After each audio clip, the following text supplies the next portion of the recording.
আমার আব্বুর মোটরসাইকেলটি নিয়ে আসলাম বাজারে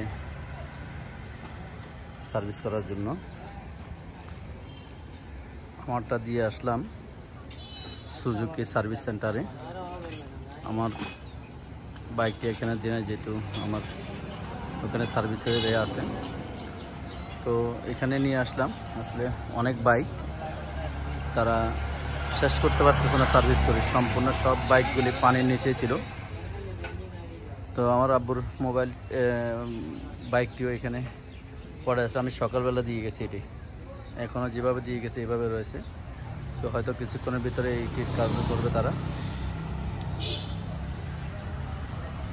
জানি না। যে পরিমাণ পানি ছিল, পানির উপরে ছিল এটি এই মোটরসাইকেলের উপরেই ছিল, 3-4 ফুট উপরে পানি ছিল। মোটরসাইকেলটা একবারে ডুবন্ত অবস্থায় ছিল।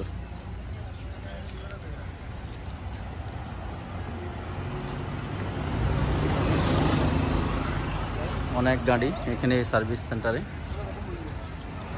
সম্পূর্ণ সার্ভিস সেন্টারগুলি খুবই ব্যস্ত এই মোটরসাইকেলগুলি সার্ভিস করার জন্য।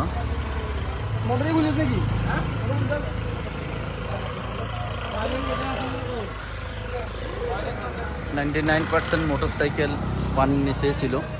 কিছু মোটরসাইকেল বেঁচে গেছে, তাদের ঘর একটু উঁচু ছিল, অথবা যারা সম্ভব হয়েছে তারা কোনো উপরস্থানে অথবা কোনো জায়গায় রেখে এসেছে। তাদের মোটরসাইকেলগুলি বাদে সম্পূর্ণ সব মোটরসাইকেলগুলি পানির নিচে তলিয়ে যায়। যে কোনো সার্ভিস সেন্টারে যাবেন, সব জায়গায় ফুল মোটরসাইকেল।